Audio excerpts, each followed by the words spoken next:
Ora bem, muito boa tarde ou boa noite a cada uma e cada um de vós. Saudamos a vossa presença em mais uma conversa da Academia à quinta-feira. Este mês é um mês atípico porque, sendo o mês de eleições em Angola e sendo as eleições mais renhidas que estamos a ter, decidimos trazer às nossas conversas da Academia 4 estrangeiros, todos eles do Brasil, para abordar questões relacionadas com a luta de libertação, incluindo a literatura libertadora. As 2 primeiras conferências vão ser moderadas pela doutora Sónia Jorge, que eu passo desde já a apresentar. A doutora Sónia Jorge deixem-me ver, tenho aqui a cábula, ela identifica-se como mineira de Uberaba, portanto, de Uberaba, Minas Gerais, é formada em Ciências Econômicas, portanto é economista, pela Faculdade de Ciências Econômicas do Triângulo Mineiro, especializações em Desenvolvimento Econômico e em Educação. Tem, desde 2005, feito trabalhos diversos para países africanos, no caso se refere a Angola, Moçambique e África do Sul. Chegou a viver em Angola durante mais de 8 anos. Bom, eu na altura não a conhecia. Participou em projetos com vários parceiros, Academia Angolana de Letras, Casa de Angola no Brasil, Universidade Agostinho Neto, Universidade Independente de Angola, cujo reitor foi o nosso amigo e confrade Filipe Zau. Plano B Angola, Projetos de Artes, Inovar Angola, Universidade Federal do Triângulo Mineiro, Centro Cultural Ásia Tome Odé Cole, acho que é Cole. E tem recebido convites para ministrar palestras sobre Angola em várias instituições do Triângulo Mineiro, entre elas o Instituto Federal do Triângulo Mineiro, Colégio Tiradentes da Polícia Militar de Uberaba.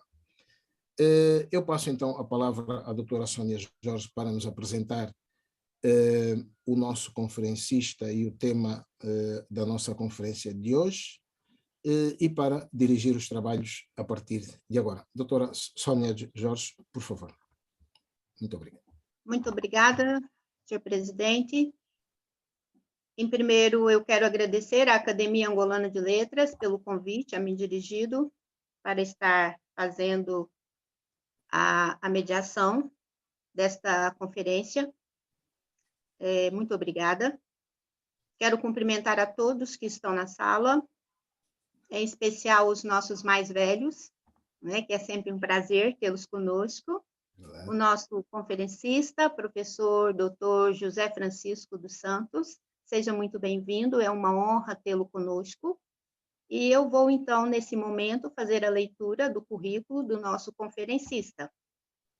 Professor Dr. José Francisco dos Santos, doutor em História Social pela Pontifícia Universidade Católica de São Paulo, PUC, docente da Universidade Federal do Oeste da Bahia, UFOB, lecionando na graduação e nos programas de mestrado em Ciências Sociais e do mestrado em Ensino.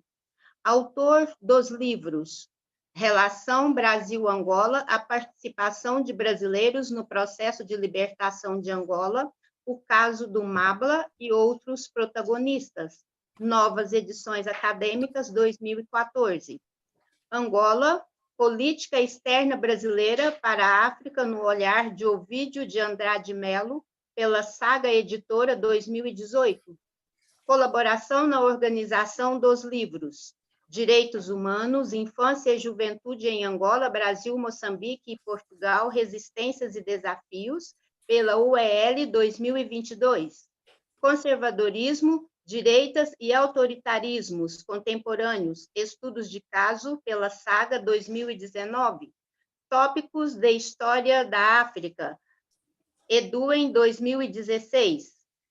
Membro do Conselho Editorial da revista Sussu, do Programa de Ciências Humanas e Sociais da Revista de História 29 de Abril, do Programa de Pós-Graduação em História da Universidade Eduardo Mondlane, de Moçambique. É um dos coordenadores do projeto de pesquisa Sistemas de Proteção e Garantia dos Direitos Humanos voltado à infância e juventude em Angola, Brasil, Moçambique e Portugal, UEL, UFOB, UPRA e outras universidades. Professor Dr. José Francisco dos Santos, hoje vem falar para nós sobre o movimento afro-brasileiro pró-libertação de Angola, o MABLA, o qual eu passo a palavra. Muito obrigado, doutora Sônia Jorge. Em primeiro lugar, eu quero aqui já deixar expresso o meu agradecimento pelo convite, né, da Academia Angolana de Letras, na figura do doutor, né, Paulo de Carvalho, que me fez o convite, e com muita alegria, né, aceitei esse convite. Quero cumprimentar, né, a todas e todos que estão aqui, como muito bem colocado, e é bom que a gente aqui no Brasil aprenda, né, a cumprimentar primeiro os mais velhos que estão aqui, né, Fragata de Moraes, né, Pepetela, e também expressar aqui minha alegria de ver alguns colegas de trabalho aqui assistindo à mesa, né, Rafael Trapp, professor Marcelo, meus alunos aqui, alunas também, né, então é com muita alegria, né, que eu hoje, né, estou aqui participando, né, me honra muito estar aqui, né, também deixar expresso aqui a minha alegria, né, do contato inicialmente feito pelo meu grande amigo, né, o Dr. Felipe Zal, né, então, dando os agradecimentos aqui feito,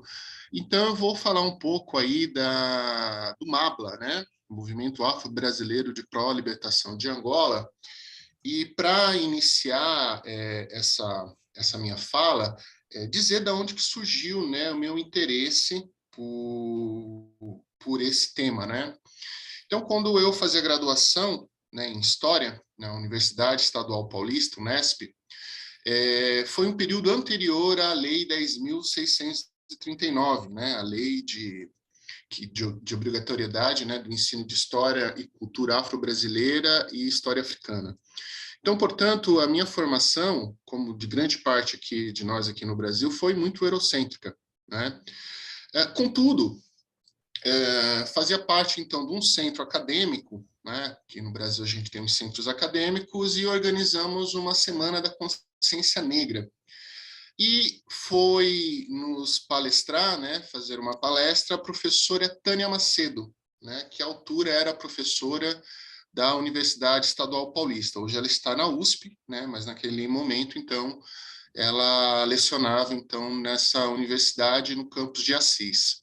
Então, ela sentou, né, e começou a falar de um país chamado Angola, da luta de libertação, né, e aquilo me deixou maravilhado, né? Fiquei assim maravilhado por tudo que ela tinha colocado e pensado, por que na minha formação então eu não tive nenhum tipo de contato com esse tipo de assunto? Pois bem, passou a graduação, né? Isso ficou meio que em stand-by, mas aí depois da graduação, no curso de especialização, o professor da graduação me mandou um texto que era chamado As Independências dos Países, né, Afro-Lusófonos, né, o autor, agora me desculpe, eu não me recordo o nome, mas eu achei muito interessante, né, em que colocava que o Brasil foi o primeiro país ocidental a reconhecer a independência de Angola. A partir disso, então, comecei a fazer leituras, né, sobre esse assunto, né, a partir de investigações. Lembrando de quando eu comecei a pesquisar esse assunto, a internet, né, enfim, não era algo tão expansivo como é hoje, né?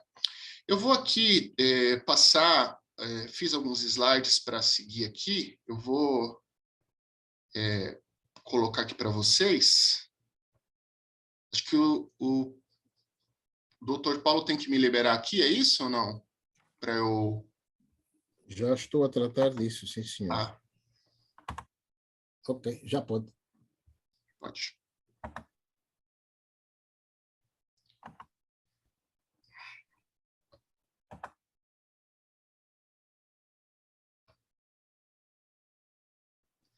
Vocês veem aí? Estão visualizando? Sim, senhor. Perfeito. Então, aqui, né, a nossa palestra de hoje, né, com a arte, foi feita pelo pessoal. Aqui, os livros que foram comentados, essa foi, então, uma publicação que nós fizemos esse ano de um grupo, né, de pesquisa sobre infância e juventude, que inclusive tem uma instituição angolana, né, em que temos como representante, né, o professor Azacon de Menezes, aí na UPRA, né. Aqui, então, o livro, né, se um dia tiverem interesse aí, a gente pode voltar a comentar, que é sobre essa participação, então, da independência do Brasil em Angola, e onde eu faço análise dos telegramas, né, da representação especial do Brasil em Angola, né, mas esse não vai ser o assunto que eu vou tratar.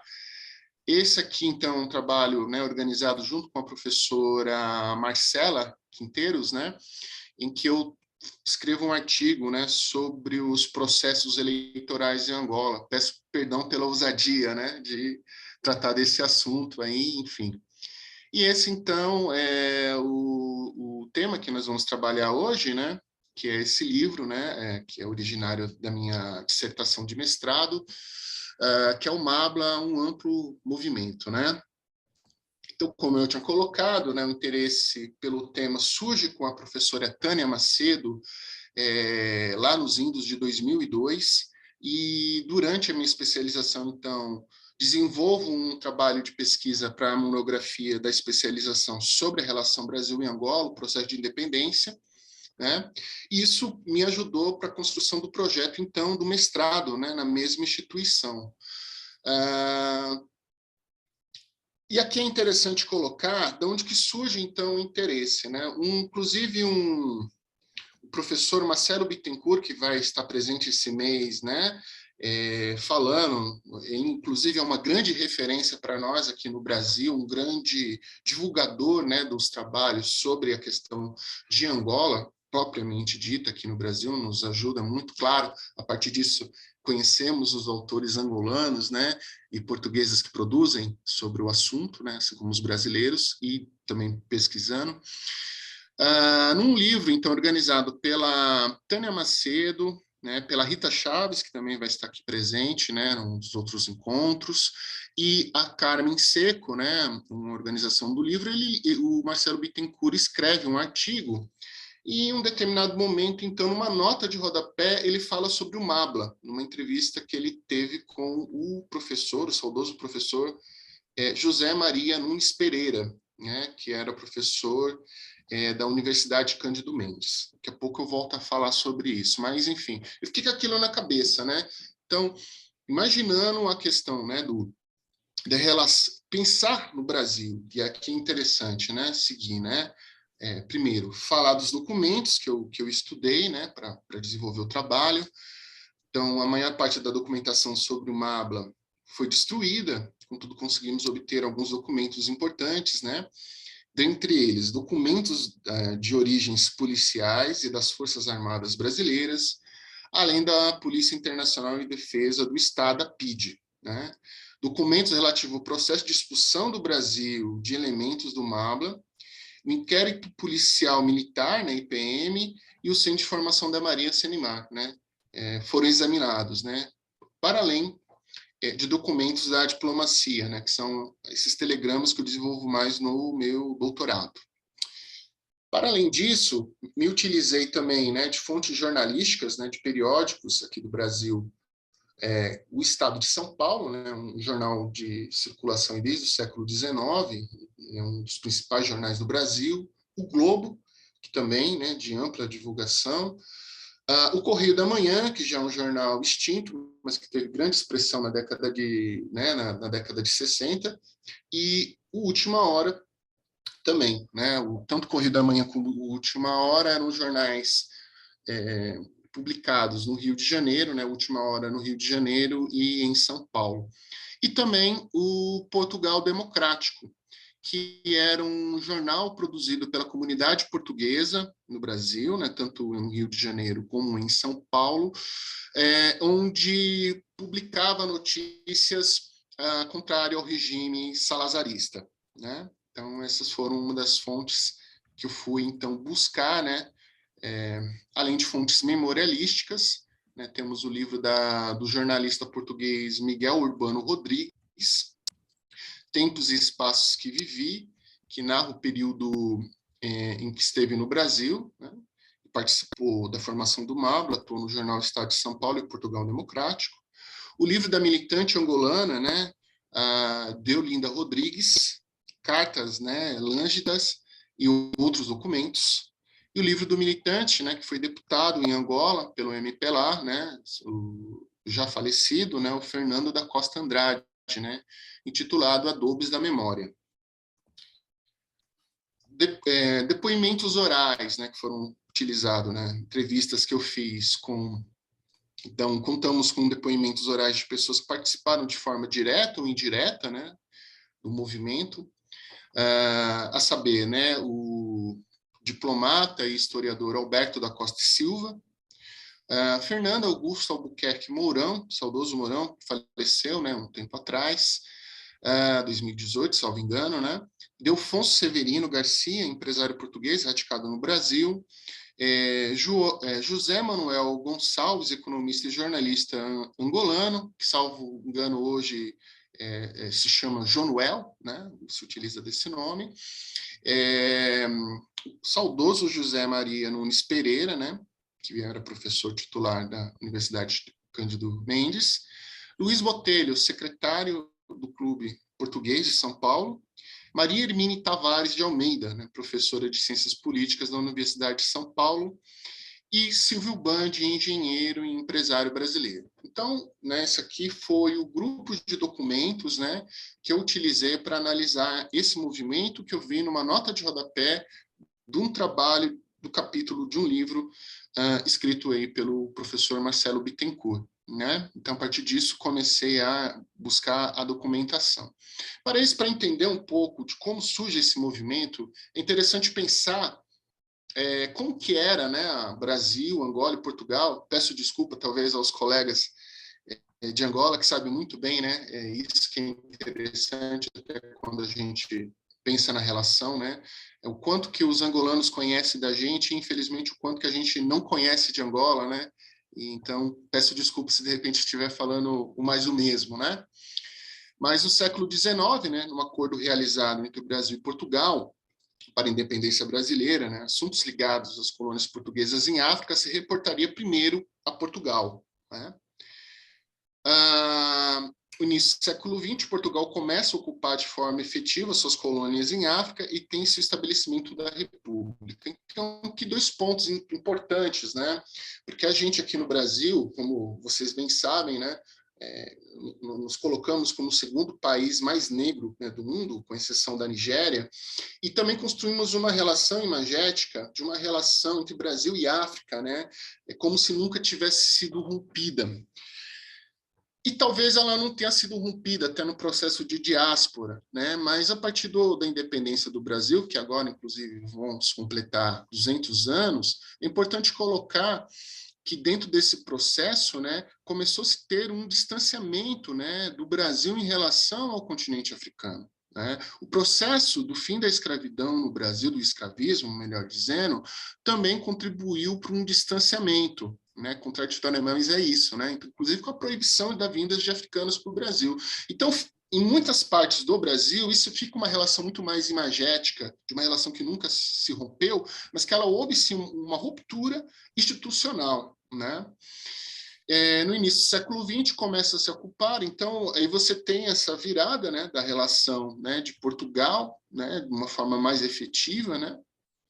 Então, no final da década de 1920, estabelecimento de um sistema totalitário, né, denominado, então, o salazarismo. Então, o período do salazarismo, né, a partir de 1926, né, a República Portuguesa sofreu um golpe, um regime de exceção foi estabelecido. O professor de finanças da Universidade de Coimbra, né, Antônio Salazar, em 1928, foi nomeado ministro das Finanças e depois primeiro-ministro. Com Salazar, a administração tornou-se tão egocêntrica que se tornaria, né, doravante, né, como salazarismo, né? Em relação a Portugal, na década de 1960 ainda, né, detinha só em África 5 colônias, né? Como vocês bem sabem, Angola, Cabo Verde, Guiné-Bissau, Moçambique, São Tomé e Príncipe. Registrava-se críticas esparsas ao regime salazarista, que se perpetuou, né, de 1928 até 25 de abril de 1974. Campos diplomáticos europeus antes da Segunda Guerra, né, condenavam as conferências, normalmente a ONU, por seguir uma política de manutenção das colônias em África, Ásia e Oceania, né? Então, isso tudo, eu sei que, com certeza, em Angola é muito sabido, mas no Brasil, né, quando eu trabalho com meus alunos em sala, é tudo muito novidade, né? E aqui eu trago também como argumento para entender um pouco o porquê de estudar esse movimento, né? Então, nós vamos ter aí as políticas portuguesas dadas, né, às províncias ultramarinas, além do indígenato, que separava as pessoas em subclasse, né? Sabia-se ler e escrever em português, eram considerados civilizados, os que não sabiam eram tutelados, né, pelo Estado português e não tinham acesso à cidadania plena, né? Ao ser tutelado de maneira considerada civilizada, né, você tinha a laboterapia, ou seja, trabalhar de maneira compulsória, põe aqui, né, entre parênteses, escrava para o branco português. Essa lei durou de 1910 a 1963. As escolas públicas, né, praticamente não existiam, os angolanos negros que queriam estudar dependiam de escolas oferecidas pelas igrejas protestantes, entre elas metodistas, batistas, entre outras, né? A força de trabalho qualificada era, em sua grande parte, ocupada por força portuguesa, né, brancos, né, então médicos, engenheiros, juízes e repartições públicas. E aí, então, mesmo com essas condições todas, né, nós vamos ter a formação das elites pensantes, né? Então, você vai ter, mesmo assim, né, um grupo de pessoas, né, africanas e negras que vão estudar na metrópole, né? Como bem vocês sabem, né? Então, a população branca portuguesa nessas colônias era diminuta, e mesmo com uma política de desvalorização da população local, houve o surgimento de uma burguesia colonial, né, que queria instruir-se. Dessa maneira, muitos filhos dessa elite, né, foram para Portugal, estudando em cidades como Lisboa, Coimbra e Porto. Desculpa a iconografia, que é a imagem, né, mas aí é a casa dos estudantes do Império em Lisboa, e aí, muito ruim, né, desculpe mesmo a imagem, né, a carteirinha de estudante de Mário Pinto de Andrade, tá? O intuito do regime salazarista era controlar, né, as pessoas, os passos desses estudantes, né, sendo criada a Casa do Império, nas mesmas cidades onde residiam os estudantes, né, que aí vinham de Angola, né, dos lugares que eu já citei aqui. Pois bem, esses estudantes começaram a tomar grupos, né, que analisavam suas próprias realidades, pois, apesar de serem africanos, pouco conheciam de suas histórias. A partir dessas discussões universitárias, começaram a fomentar ideias de independência, e movimentos organizados foram surgindo em Portugal. Isso aqui é importante para entender como que surge o MABLA, mas antes disso, né, Angola no processo de independência, né, de 1961 a 75, né, aí nós vamos ter, né, a criação dos movimentos, né, que eu vou poupar um pouco, que vocês sabem isso, né, de forma muito melhor do que eu, mas, enfim, aqui nomeadamente colocado, né, o MPLA, o AFNLA e a UNITA, né? Então, o surgimento delas, influências, né, de cada movimento, né, ligado às questões ideológicas aí do século XX, né? Então, o MPLA muito ligada à influência da União Soviética e de Cuba, FENELA ligada, né, a interesses principalmente dos Estados Unidos, né, a UNITA, idem também, mas claro que eu não vou usar aqui, me deter por menor nessa questão, né, que os líderes das independências, né, salvo engano, Agostinho Neto, esse ano faz 100 anos também, né, aqui nós vamos ter, né, o movimento pró-libertação de Angola, então o MABLA, que vai ter uma influência do MPLA, né. Aí, dentro dessa influência, o que nós vamos ter no Brasil? Então, veja, como eu havia colocado, né, o Brasil se distanciou diplomaticamente, economicamente, do continente africano, né? Se detendo, inclusive, numa influência política e diplomática nas Américas, né? Junto aos Estados Unidos e dentro da questão da própria América Latina. E um estreitamento de relação com o governo salazarista, né? Nós vamos ter aí, inclusive, em 1953, o Tratado, né, de Cooperação e Amizade, né, entre Brasil e Portugal, onde o Brasil fortalecia as questões ligadas ao Brasil se reportar qualquer questão, né, ao que eles chamavam de territórios portugueses em África, tinham que ser reportados primeiro a Portugal. Pois bem, em 1961, o governo, né, do presidente Jânio Quadros e João Goulart cria política externa independente. O que foi isso, né, essa política externa independente? Foi justamente um período interessante em que o Brasil vai procurar ter uma maior autonomia, né, em relação às diretrizes ligadas aos Estados Unidos e até mesmo essa influência ligado aí à questão do salazarismo, né? Aí você vai ter então a expansão, né, das relações com os países africanos, inclusive com as denominadas províncias, né, ultramarinas, vão ser estabelecidos consulados, né, em Angola, né, e que é o que trata aqui, né, de colocar.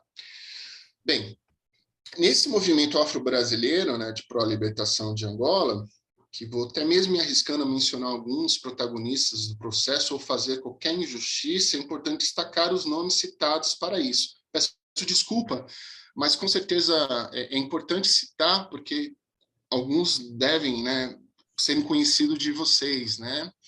Então, os primeiros africanos que chegaram para estudar foram para a Faculdade Metodista de São Paulo, a atual Universidade Metodista de São Paulo, os quais são, nomeadamente, né, Paulo Matoso, Jacinto Fortunato, Francisco Raimundo Souza e Santos, né? Logo após vieram para estudar em outras instituições os angolanos José Manuel Gonçalves, né, o Januel, José Lima de Azevedo, Fernando Costa Andrade, Alberto de Almeida, Davi Costa Lopes, Igor Costa Lopes, Rui Costa Lopes, Brazão Farinha, José Maria Valadares, né, e do angolano ligado a FENELA, Mateus da Silva, todos angolanos. Há também os moçambicanos Orlando Dourado Soares, Orlando Dourado e Soares Guedes, né, o camaronês Poiteme Ewe, né, e o guineense Fidelis Cabral, do PIGC,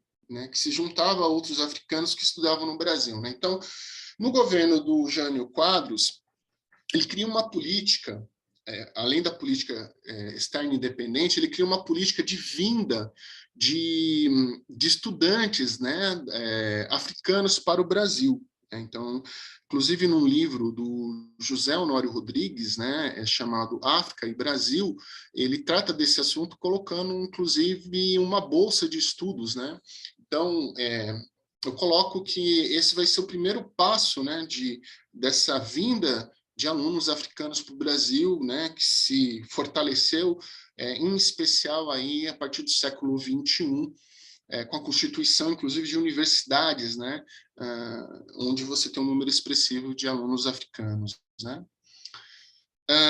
Para além deles, aqui, nós vamos também ter o grupo, né, ligado ao PCP e ao Portugal Democrático, composto pelo jornalista Miguel Urbano Rodrigues, Alexandre Pereira, Augusto Aragão, João Zicardi, Maria Emina Tavares, Virgínia Maestre, Dona Miari, Délio Eduardo, Américo Orlando da Costa, José Alves da Costa, Vitor Cunha Rego, Manuel Mires Dores, Fernando Lemos e Silvio Bandi, né? Entre outros. E aí nós vamos ter acadêmicos, vou, né, resumir aqui, muitos ligados à Universidade de São Paulo, que eu vou só citar alguns, são vários, né? Nós vamos ter Florestan Fernandes, nós vamos ter, né, o que foi o reitor da Universidade, Eurípides Simões Paulo, Sérgio Buarque de Holanda, Antônio Cândido, né, o físico Mário Schember, né, foram alguns, e o Fernando Mourão, que daqui a pouco eu vou falar mais dele, né. Vamos também ter partes da imprensa, da mídia, né, ligados, né, Vladimir Herzog, e Deodaga, ambos da revista Visão, Samuel Wagner, da Última Hora, Júlio de Mesquita Filho, e Rui Mesquita, e Paulo Duarte, né, que depois foi diretor da revista AMB, entre outros, né, que vão contribuir, né. Houve também apoio de políticos, como, né, o ministro das Relações Exteriores, Afonso Arrinos, São Tiago Dantas, Miguel Arraes, Cid Franco, Leonel Brizola, Darcy Ribeiro, Abreu Sodré, entre outros, né? Além de estudantes, né, na época ligado a organizações revolucionárias marxistas, né, e políticas operárias, a PALOP, como Emi Sader, né, Éder Sader, Renato Pompeu, né, vamos ter aqui um Carlos Guilherme Mota, que depois, né, é um grande historiador aqui no Brasil, Yara de Oliveira, que é a esposa do professor Mourão, e que era, então, estudante de medicina, que depois vira, né, professora do curso de medicina da USP também. Pois bem, esse leque de grupos e de pessoas e de instituições, eles estavam organizados no intuito de, no Brasil, né, que era um país que na década de 60, e que até hoje, infelizmente, né, conhece-se pouco do continente africano, esses grupos começaram justamente a publicizar, né, nos noticiários aqui citados, notícias a respeito, né, de quanto que era prejudicial para os países africanos sobre o domínio português, né, esse tipo de relação, noticiando as guerras, né, a guerra que se deu com o regime salazarista, e noticiando as formas atrozes do próprio governo, né? Então, o jornal O Estado de São Paulo, por exemplo, né, nós vamos ter lá o Miguel Urbano Rodrigues, nós vamos ter o Fernando Mourão, que vão, então, possibilitar, num jornal, né, ligado às elites, à aristocracia brasileira, notícias sobre o continente africano, sobre as questões que estavam sendo, né, o que estava ocorrendo no continente. Programa na antiga TV Excelsior, né, também noticiando sobre essas questões. Houve também a tentativa de donativos, né, a partir de uma organização pensada, né, como se fosse o Kivar, né, que era o Centro Voluntário de Angola. Inclusive, eu consegui documentos mostrando, né, toda uma carta de apoio, onde que se buscava ter donativos para serem doados para o MPLA. O jornal Portugal Democrático, inclusive, eu tive acesso, né, salvo engano, a Torre do Tombo tem, né, todos os exemplares desses jornais. O arquivo da Universidade de Campinas, a Unicamp, também, e um centro, né, onde eu consegui fotografar, né, vários documentos, em São Paulo, né, num centro do 25 de abril, que busca, então, deixar viva, né, a lembrança da Revolução dos Cravos. E lá se encontra muitas notícias sobre o MABLA. O MABLA, justamente fazendo palestras em universidades, em sindicatos, se organizando para falar das lutas em Angola. E uma coisa interessante, né? Inclusive também o movimento negro no Brasil criando ligações com esse movimento. Então, há jornais que, por exemplo, há um anúncio, há uma palestra hoje, né, no movimento negro, né, da cidade de Santo André, em São Paulo, né, para falar sobre os assuntos. Então, você percebe uma ampla movimentação de vários grupos, né, que buscava, né, se concentrar nas universidades, nos sindicatos. Curiosamente, encontrei, inclusive, numa revista do Grupo Militar Brasileiro, né, ligado ao Grupo Positivista, onde que se noticiava questões, né, onde que se tinha apoio, né? Então, esse apoio ele se deu por meio da mobilização e informação das questões em África. Segundo as pessoas que eu entrevistei, mobilizações de donativos de toda a ordem para a luta de independência em Angola, né?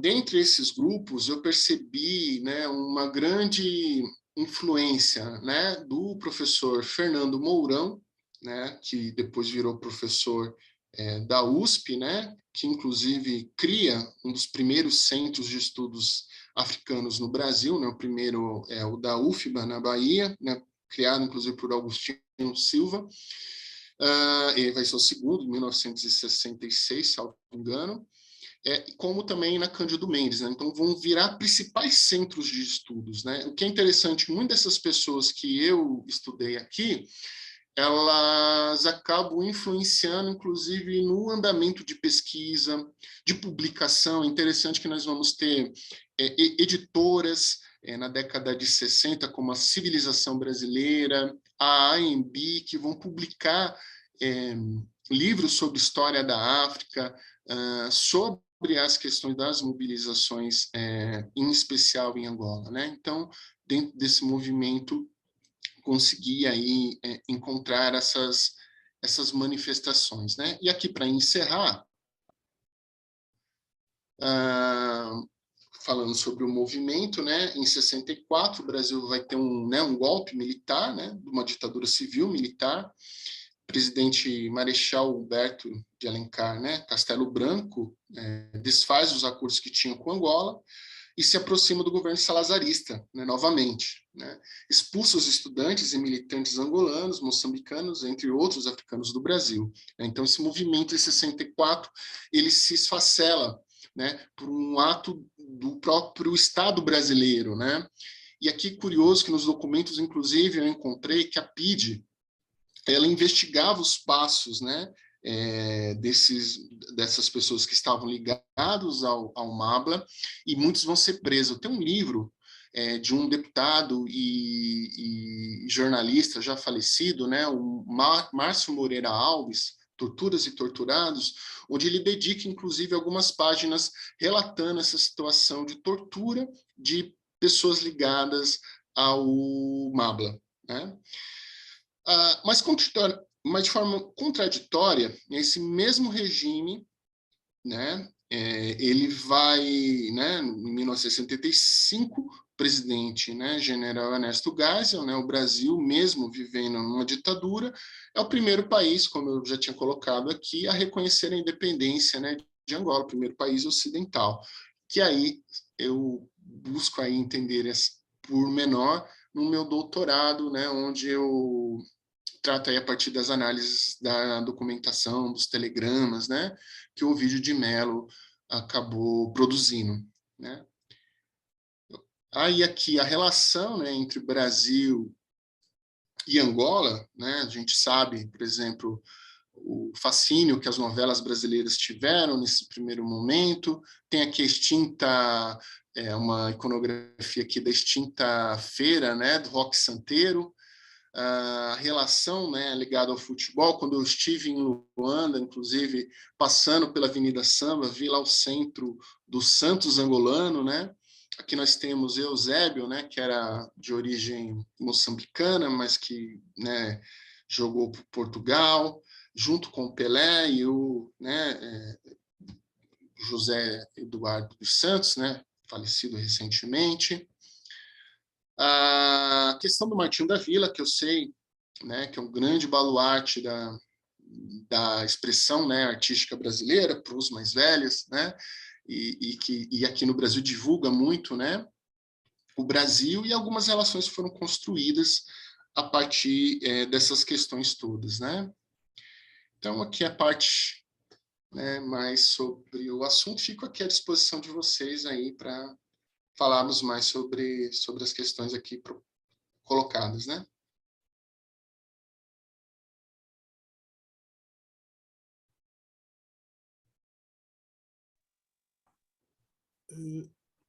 Ok. Estão a me ouvir, né? Sim, sim.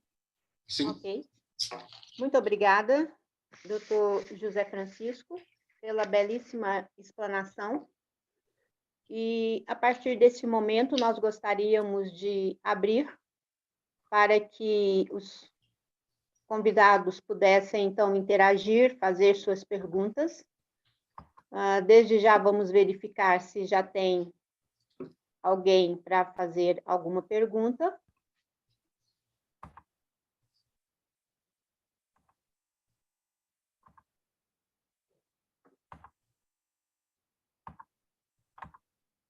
Acho que ainda não levantaram. Eu gostaria de aproveitar o momento, enquanto não chegam as perguntas, e fazer uma observação, aproveitar esse momento. Na sua obra, acho que na tese de doutoramento, doutor José Francisco, tem uma citação do doutor Agostinho Neto. Eu vou fazer a leitura de uma parte dessa citação, que é, abre aspas, a luta de libertação nacional em Angola tem em sua base um rico conteúdo. Sua edificação é, antes e acima de tudo, uma questão de identidade cultural. Elemento essencial e permanente para edificar suas instituições próprias, fundamentado no reconhecimento das diferenças e de elaborar um projeto social nacional e popular baseado no diferendo. Gostaria de ouvir a sua opinião em relação a esta citação do doutor Agostinho Neto, nessa época, quando o senhor estava a fazer essa pesquisa, fazendo uma leitura da atual conjuntura. Gostaria de ouvir.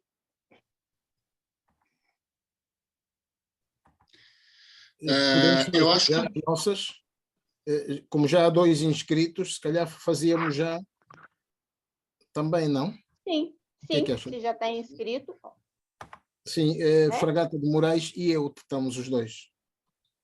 Ok. Doutor Fragata de Moraes? Ok, mais uma vez, muito boa noite. Estou a ser ouvido?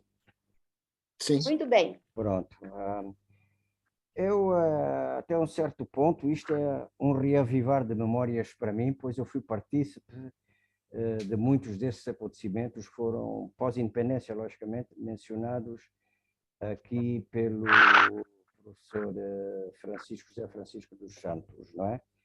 Eu fiz parte da primeira delegação angolana que se deslocou em 1979 para o Brasil, isto porque eu era o diretor do Departamento da América Latina no Ministério das Relações Exteriores, para a tomada de posse do presidente que preferia o cheiro dos cavalos ao cheiro do povo, o presidente João Batista de Figueiredo. Figueiredo, exato. Isso foi uma frase dele, né? Não é minha. né, que disse: preferia os cheiros do cavalo ao cheiro do povo. E disse outras muito piores, que não são para recordar aqui. Portanto, estive na tomada de posse do presidente Figueiredo, estive também na tomada de posse de um outro presidente que infelizmente não aconteceu, que foi o presidente Tancredo Neves, né?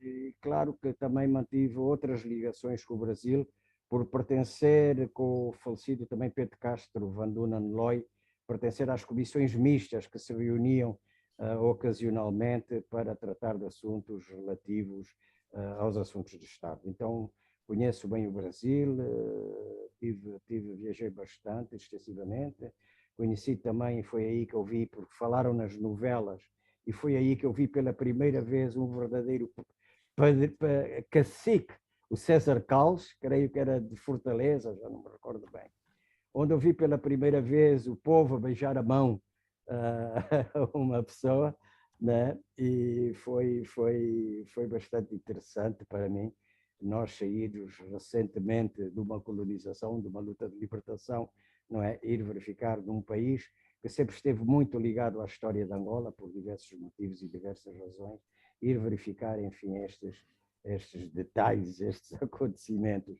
Falou do Dunduma, o Dunduma sofreu bastante do Brasil também, não é? Enfim, mas então eu tive, portanto, esse contacto e foi uma surpresa muito grande. Eu estar a contactar e a dialogar com representantes de um governo militar, de um governo militarista, que era o de Oliveira Figueiredo, né? E paradoxalmente com uma linguagem de esquerda incrível, né? Porque era a abertura que o Geisel tinha começado para a África, para esse sonho antigo luso-brasileiro que era o dos povos ribeirinhos, não é? Fazer uma luso-federação.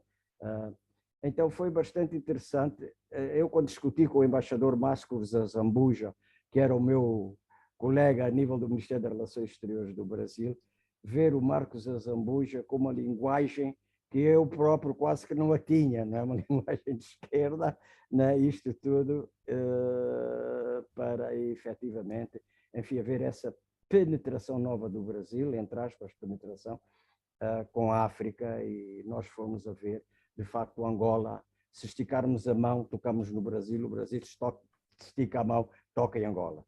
Se de Recife para Luanda em linha direta são 5 horas de voo, portanto nós levamos 4 horas de voo daqui para Joanesburgo, né? Portanto daqui já se pode ver o quão perto efetivamente o Brasil está e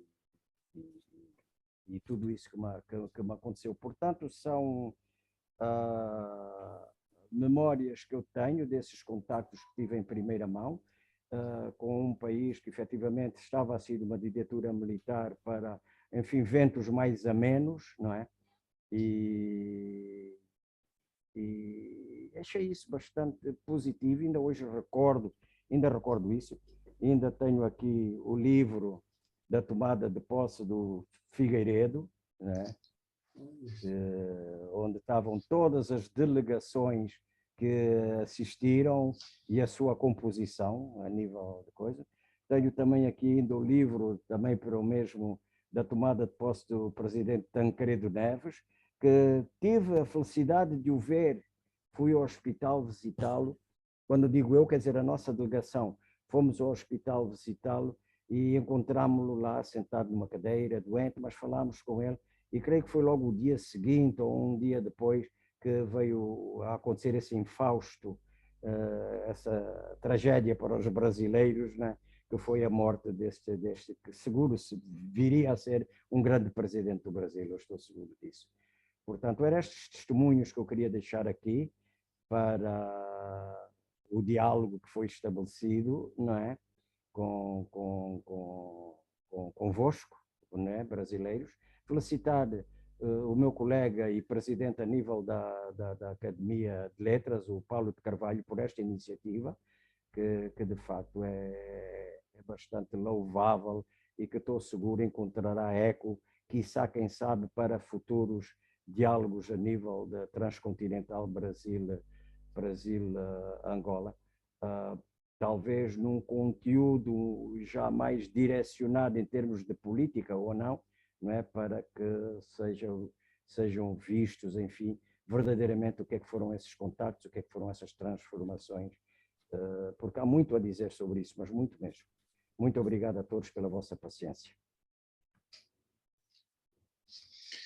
Nós que agradecemos. Nossa.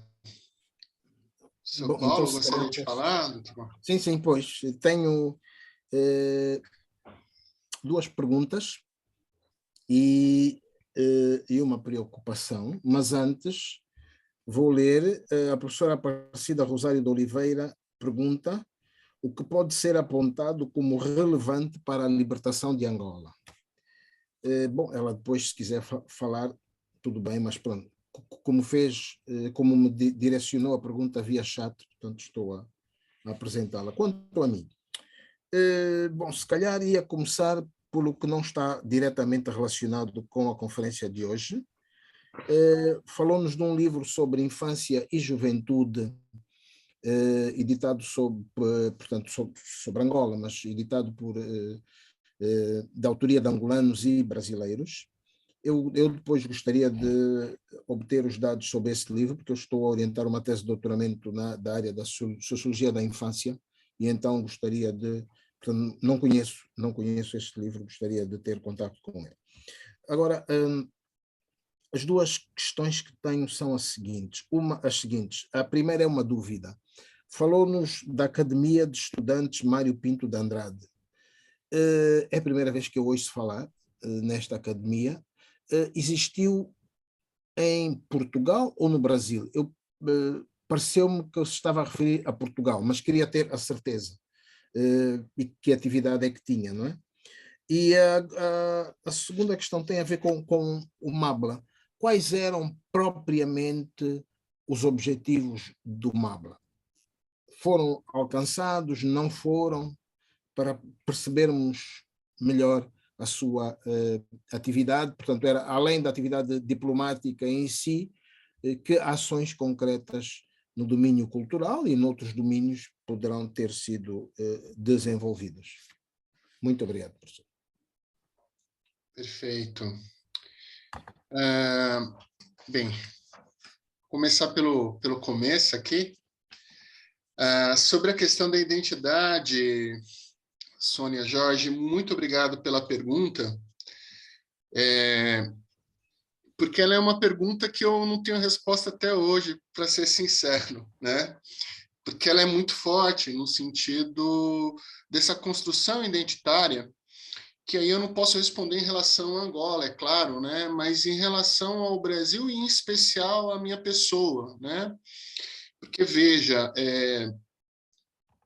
quando eu comecei a estudar esse assunto, com exceção, né, da Universidade de São Paulo, talvez de universidades no Rio de Janeiro e na Bahia, e são ainda raras, né, a própria questão, né, de assuntos ligados propriamente aos países africanos era muito rarefeito. Então, toda a questão sobre identidade estava muito mais no imagético, né? E quando eu comecei a estudar, né, pesquisar Angola, eu fiquei muito mais maravilhado por aquilo que talvez, para mim, né, seja a Angola real, que não é também, né, mas continua sendo imagético, mas de algo muito maior, né? Aqui você me permite, inclusive, de falar questões que não estão ligadas ao meu trabalho, mas que eu percebo com os meus alunos, né? Quando eu ministro as aulas de História das Áfricas 1, que é um conteúdo onde a gente estuda sobre a África, história da África antiga, né? Desculpa a minha ousadia, ainda mais para falar de um continente com mais de 50 países, mas, enfim, os recortes que a gente faz, os alunos ficam todos maravilhados. Né? Eu não encontro uma expressão melhor, mas hoje se utiliza muito o termo decolonial, e se percebe, justamente nesse mundo que a gente vive hoje, o quanto que a África traz assim uma sensação de, né? Como sempre o que é tratado sobre a África são questões aqui, né, no Ocidente negativas, quando a gente fala dos impérios, de sociedades, enfim, de tudo aquilo, né, que não é tratado, eles ficam muito maravilhados. E quando eu fui estudar Angola na sua forma real, que aí já é outra coisa, né, fiquei muito mais maravilhado ainda por esse povo que se organizou, que lutou, que conquistou sua independência, né, um país jovem, né. Então, se antes eu tinha a ideia, como todo brasileiro, né, de países irmãos, nessas questões todas, né, hoje eu me identifico, né, dentro dessa ligação por algo muito mais forte e que acho que une tanto os angolanos como os brasileiros, né, no sentido de luta por dias melhores, né? Então, não sei se eu respondi sua questão, porque ela para mim é muito profunda e me traz questões até hoje, né? Dr. Fragata de Moraes, que maravilha, pena não tê-lo conhecido durante as minhas pesquisas, mas fica aqui a vontade de, em outro momento, poder conversar com o senhor, porque é muito rico toda essa experiência, né, que o senhor traz para nós, né? O João Batista Figueiredo foi, inclusive, o primeiro presidente brasileiro a estar no continente africano, inclusive em Angola, né? Foi o primeiro chefe de Estado brasileiro, né, que esteve lá e que era essa figura contraditória, né? Acho que isso do Brasil é muito interessante, né? Onde nós tínhamos um olhar muito progressistas para as políticas externas, né? E internamente, enfim, todas as questões que o senhor bem colocou, né? Ele mesmo disse que gostava mais do cheiro dos cavalos do que das pessoas, e quando terminou a gestão dele, ele falou assim: me esqueçam, né? E todas as questões aqui no Duma, para nós brasileiros, tá? O senhor falou, e isso que é interessante, mostra a intimidade, né? No Duma é o Fernando Costa Andrade, tá? Então, eu não citei ele como no Duma, né? Mas o senhor citou, e isso mostra, né, toda uma relação muito forte de questões aí sobre essa relação, né? Brasil e Angola, acho que de povos que se gostam. É interessante até colocar, né, recentemente teve uma jornalista aqui no Brasil que me entrevistou porque tem uma, dentro das mídias sociais, né, ela é uma blogueira que usa o nome de Londrina, né? Eu, embora trabalhe e more em Barreiras, na Bahia, minha família mora em Londrina, no Paraná, então ela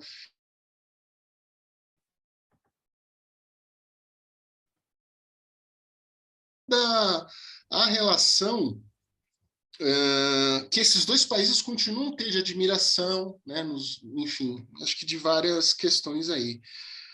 Tancredo Neves, né, eu era miúdo, como se fala aí, né, tinha em torno, acho que de 5, 6 anos, mas me lembro bem que foi uma tragédia para o Brasil, né, houve uma comoção nacional, realmente, porque era a redemocratização do país, né? E de repente perder, né, essa figura que ia ser a figura maior aí dessa transformação. Agradeço imensamente, né, doutor Fragata, pelas memórias aí que o senhor traz. Eu imagino o quanto que sentar com o senhor e conversar sobre esse assunto, né, pode fortalecer aí essas memórias, né, desse período. Rosário, a questão da influência, né, da libertação de Angola. Aqui é interessante que as pessoas com as quais eu comentava, isso é importante colocar, o Brasil até hoje, infelizmente, não tem conhecimento sobre Angola, né? Eu, em 2008, quando estava no meu mestrado e falava que estava estudando Angola, alguns perguntavam, mas lá fala português? Né? Enfim, ainda fala outras línguas, né? Mas o que é interessante é que algumas outras pessoas, olha que interessante, se influenciaram pela libertação de Angola. Então, houve movimentos aqui no Brasil, da década de 70, que se sentiram influenciados pela mobilização que ocorria, né, nos países africanos de independência, né? Então, não sei se era por esse lado, mas é interessante porque muitos, inclusive, não, muitos não, mas alguns, inclusive, acabam, né, saindo do Brasil nesse intuito de lutar pela independência ou de influência por meio, né, do que ocorria no continente africano, né? Dr. Paulo, te envio com o maior prazer, né, o livro. A gente produziu ele só em e-book, né, então fica fácil nesse sentido. Logo já lhe envio, inclusive. Sobre o Mário Pinto de Andrade, acho que eu não me expressei bem. Na realidade, é uma tarjeta, uma identidade. Era a identidade dele, era um documento, né? Não tinha, né? Enfim, não sei se teve, né? Talvez possa, mas não foi isso, tá? Peço desculpa aí pela forma como me expressei. Sobre o objetivo do MABLA, ele acaba, sim, alcançando o seu objetivo, porque qual que era o objetivo desse movimento, né? A partir da vinda desses estudantes africanos para o Brasil, desses portugueses inconformados com o regime salazarista que vem para o Brasil, eles conseguiram organizar e mobilizar setores da sociedade brasileira, o que dá para perceber aqui na minha fala, mas que eu não desenvolvi muito, mas que deu para perceber na fala dos senhores, muito ligado à questão diplomática e acadêmica, né? Deixo aqui expresso o meu imenso orgulho, inclusive, de ver a figura do Pepe Tela, né? Aqui, né? Me ouvindo, né? Ele que é aqui para nós aqui uma grande referência. E aí até comentar, né, que muitos desses que eram ligados ao MABLA, dentro do meio acadêmico, conseguiram propagar e divulgar a cultura, né, e história de Angola, né? O Fernando Mourão, ele inclusive junto com a editora Ática, trouxe para o Brasil, conseguiu, né, publicizar no Brasil escritores angolanos, né, como Pepe Tela, que está aqui nos ouvindo, Luandino Vieira, né, Castro Sonomenho, que embora não angolano, né, nasceu em Moçambique, esteve por aqui, entre outros, né. Então, de certa forma, depois da investigação também fiquei pensando, eles alcançaram o objetivo nesse intuito, né, de conseguir mobilizar certos setores da sociedade brasileira, produzir material e documentos, né, na qual a gente percebe essa relação entre Brasil e Angola que continua, né, que perpetua e que acho que se fortalece, né, a partir aí desses encontros, inclusive esse que nós estamos fazendo aqui, né?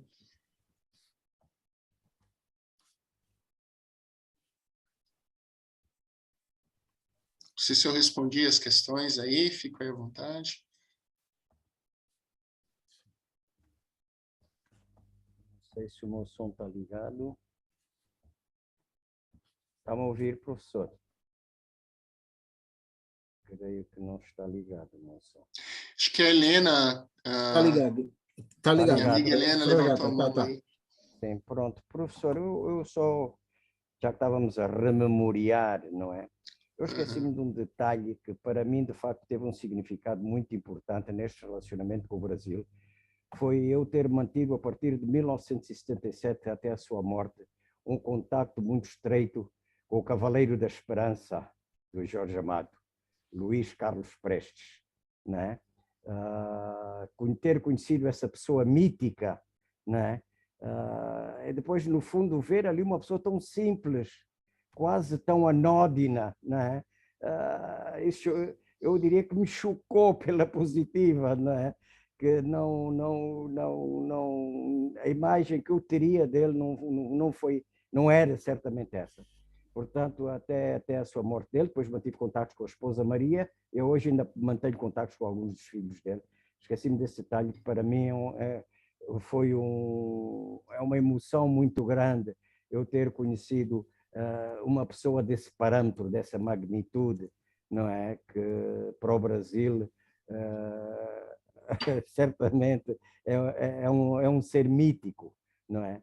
Então era só deixar nesta compartilha de emoções, mais do que outra coisa, enfim, esse acontecimento. Agradeço a todos por mais uma vez me terem dado a palavra e ouvido.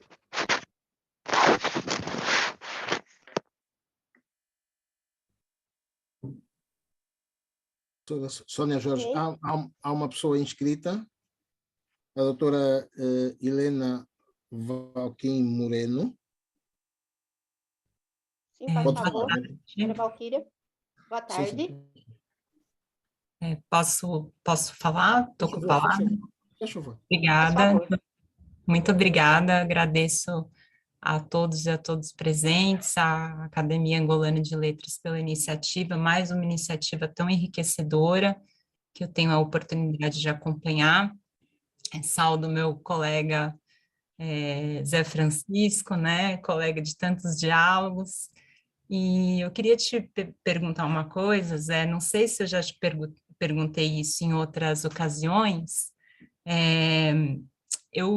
mas que ouvindo sua fala, né, eu acabei me lembrando, durante a minha pesquisa de doutorado, eu encontrei alguns registros sobre contatos, né, desse grupo que depois vai originar o MABLA aqui no Brasil, no início da década de 1960, com iniciativas de fazer publicações de autores angolanos aqui no Brasil, com a editorial Vitória, né, que era editora do Partido Comunista Brasileiro no período, né? Então, é mais uma curiosidade mesmo, não sei se você encontrou algum dado a respeito, isso sempre me deixou muito inquieta, e as fontes que eu consultei na época no Arquivo Nacional da Torre do Tombo não me permitiram avançar mais nisso, que eu não sei até que ponto era uma aposta, né, de repente, das investigações ou não. Então, é mais uma curiosidade que eu queria te ouvir a respeito e te parabenizar mais uma vez pela sua pesquisa, que é tão importante, tão instigante, e gosto demais, aprecio muito o seu trabalho, e parabenizar mais uma vez a academia. Obrigada.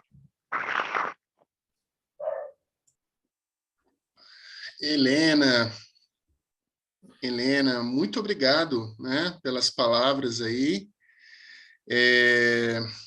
A amiga aí, a gente, inclusive, né, já fazendo um proselitismo, né, ela, o Marcelo, que está aqui presente, o Eduardo Estevam, e Dalina, e Gilson Brandão, estamos num grupo aí de trabalho, onde justamente a gente quer organizar um livro, né, para tratar dessas pesquisas que dialogam o Atlântico, né, esse Atlântico, né, que une aí, como o próprio Dr. Fragata colocou, né, que nos une em tantos pontos, né. Helena, em relação a essa editora em específico, eu não encontrei, né? Mas nas entrevistas, né, feita com o Fernando Mourão, com o engenheiro Silvio Bandi, inclusive dentro do meu trabalho faço lá algumas referências, né? Vitor Rego, que aí eles vão dar e aí dentro da biblioteca, né, do Fernando Mourão, eu encontrei alguns livros, né, dessas publicações que eram organizadas então. E aqui é até interessante colocar que o próprio Caio Prado Júnior, com a editora Civilização Brasileira, na época, né, publicou também assuntos ligados a questões, né, do continente africano, muito nesse intuito dessa influência, né, que o MABLA tinha, né, desses grupos que atuavam dentro do MABLA, então, portanto, nessa ideia de publicação. Aqui é até curioso colocar que teve uma publicação da editora Civilização Brasileira que não acabou sendo foi publicada, foi toda produzida, ela não ia ser distribuída no Brasil, me parece que ia ser só distribuída na Europa, mas a ditadura brasileira era Beltrán, isso, a editora Beltrán, né? E aí eles acabaram, me parece, destruindo todos os livros. Mas, enfim, essa questão das editoras e das publicações na década de 60 é muito interessante, né? Porque a gente só vai retomar essa produção só muito recentemente, né? Enfim, não sei se... Ok. Há uma inscrição. Doutor Paulo? Marcelo Bittencourt está inscrito. Faz favor, senhor Marcelo Bittencourt.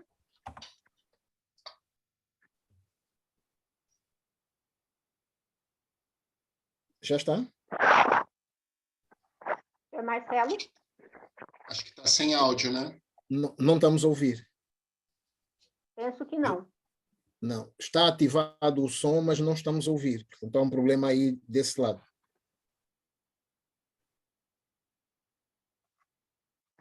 Senhor Marcelo Bittencourt? Pois não. Não está ouvindo. Ele que ele ouve-nos, mas nós não o ouvimos.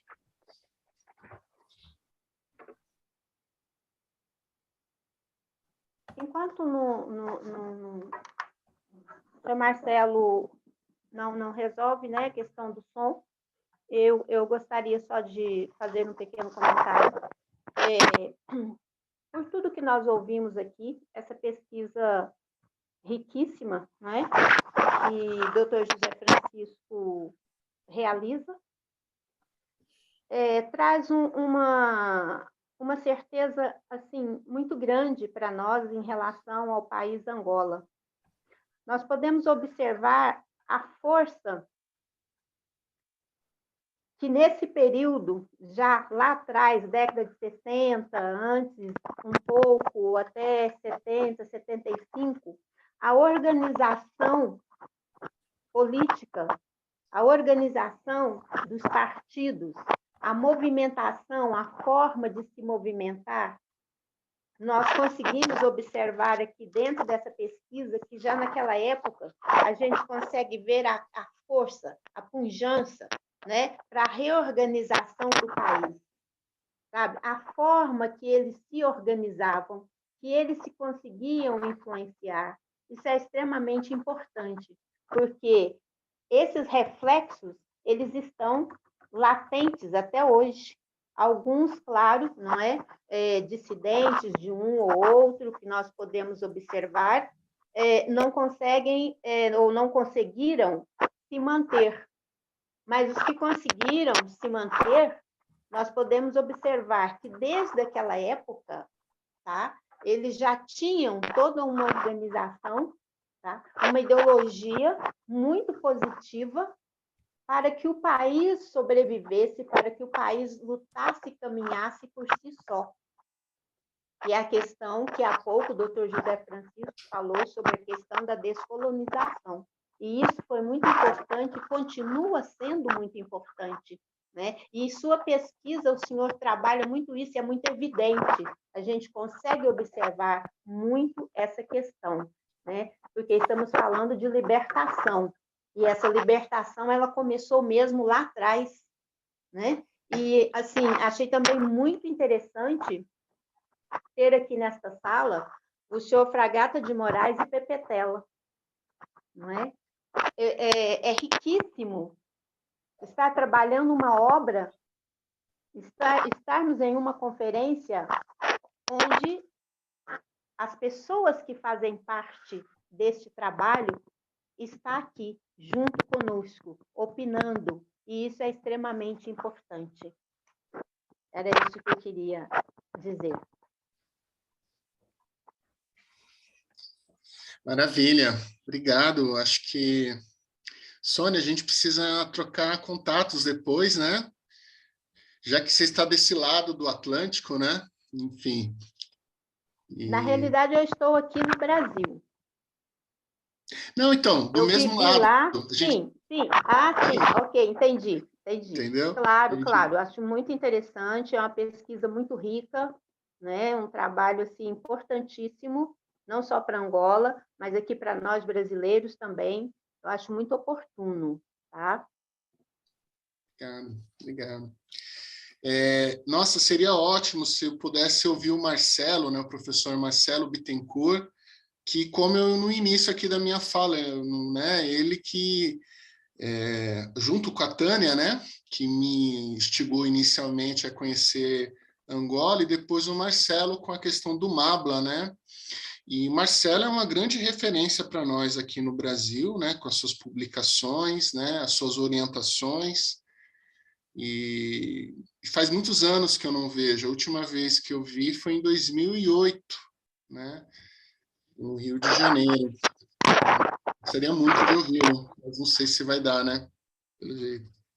desculpe intervir, doutora Sónia Jorge. Se o professor Marcelo Bittencourt quiser conseguir falar sem o vídeo, bom, excepcionalmente vamos permitir. Porque, bom, tem o microfone ligado, neste momento está ligado. Se conseguir fazer-se ouvir, nós agradecemos. Ok. Se não, bom, Doutor avançamos. Doutor Marcelo, se está nos ouvindo e se quiser falar sem o vídeo, é uma norma que está sendo liberada pelo presidente. Se eu estiver ouvindo e quiser falar sem o vídeo, esteja à vontade.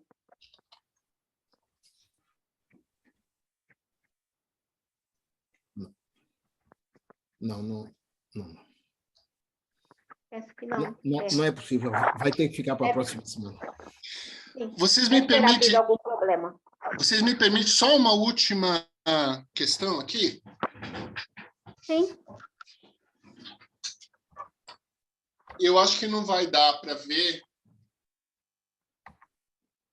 Tá Esse bom. aqui é uma publicação da União Nacional dos Artistas, da União dos Escritores Angolanos e da União Nacional dos Artistas Plásticos, 4 poemas e 4 ilustrações, né, da República Popular de Angola para o 11º Festival Mundial da Juventude de Estudante, do ano que eu nasci, inclusive, há 43 anos atrás. No caso aqui, 44. E foi em julho, né? Que tem poemas, né? Publicados de Agostinho Neto, entre outros. Eu peço licença, então, para terminar com um poema, Caminho das Estrelas. Posso? E peço já desculpa pela minha eu declamo muito mal, né? Mas, enfim. Seguindo, o caminho das estrelas, pela curva ágil do pescoço da gazela, sobre a onda, sobre a nuvem, com as asas primaveris da amizade. Simples nota musical, indispensável átomo de harmonia, partícula, germe, cor, na combinação múltipla do humano. Preciso e inevitável, como é inevitável o passado escravo, através das consciências com o presente. Não abstrato incolor entre ideias sem cor, sem ritmo, entre as ritmias do irreal e inodoro, entre as selvas desarmonizadas e troncos sem raiz. Só, mais concreto, vestido do verde, do cheiro do novo, das florestas, tempos depois da chuva, da seiva do raio do trovão, as mãos amparadas, a germinação do riso sobre os campos de esperança. A liberdade nos olhos, o som nos ouvidos, das mãos ávidas sobre a pele do tambor, num acelerado e claro ritmo, desaires carais, montanhas luz vermelhas, de fogueiras infinitas nos campizais violentados. Harmonia espiritual de vozes, tantã, tantã, no ritmo claro de África.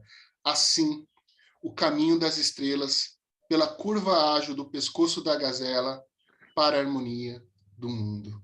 Agostinho Neto. Muito lindo. Muito lindo. Bom, penso que já estamos caminhando já próximo para o final, não é? Eu vou passar a palavra para o presidente, doutor Paulo, e depois, com as orientações dele, nós continuamos. Doutor Paulo, por favor. Muito obrigado, doutora Sónia Jorge. Sim, senhor. Conseguimos cumprir o tempo limite. Vamos agradecer, então, ao professor José Francisco dos Santos pela presença e pela participação em mais esta conversa da Academia. A professora Inocência Mata envia felicitações a partir de Lisboa, da Faculdade de Letras da Universidade de Lisboa, nossa confreira.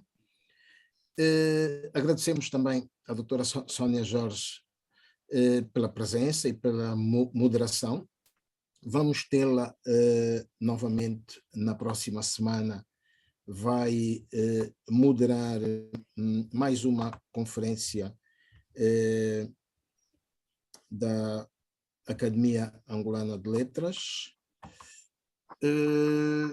Bom, infelizmente não consigo neste momento trazer o professor Marcelo Bittencourt, porque não tem o vídeo ligado, e eu esqueci-me desse detalhe, portanto neste momento não posso adicioná-lo. Já posso. Sim, senhor. Aqui temos o professor Marcelo Bittencourt, que é uma referência não só no Brasil, mas aqui em Angola também, na academia, portanto, na Universidade Angolana, é também uma referência, sobretudo pelo livro de 2 volumes que publicou sobre a luta de libertação em Angola. E nós vamos tê-lo aqui entre nós na próxima semana. O professor Marcelo Bittencourt vai nos falar exatamente sobre a luta de libertação em Angola, vai trazer toda a sua experiência e todo o seu conhecimento de vários anos de pesquisa sobre esta temática. A doutora Sónia Jorge vai moderar, tal como já foi dito. Portanto, estaremos aqui uma vez mais na próxima quinta-feira. Muito obrigado a cada uma e a cada um de vós presentes. Até a próxima conversa da Academia, que será na próxima quinta-feira. Muito obrigado. Muito obrigada a todos. Tchau, tchau, gente. Um abraço. Abraço Muito Atlântico. obrigada. Obrigada.